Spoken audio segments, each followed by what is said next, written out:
Hér inn í car eru svo helstu stillingar fyrir bílinn. Hérna erum við með charging. Við erum líka með flýtileið fyrir charging á neðri skjánum. Ítum hér á charging. Rafhlöðu framleiðandinn mælir með að í daglegri notkun sé bílinn einungis hlaðinn upp í 80%.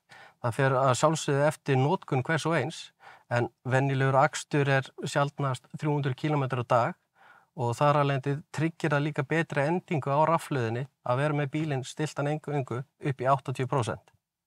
Það er mjög einfalt, við klikkum á línuna og svo drögum við bara á 80% eða hvað eina og þá þegar þú hliður bílinn þá hliður hann bara upp í 80% og stoppa þar.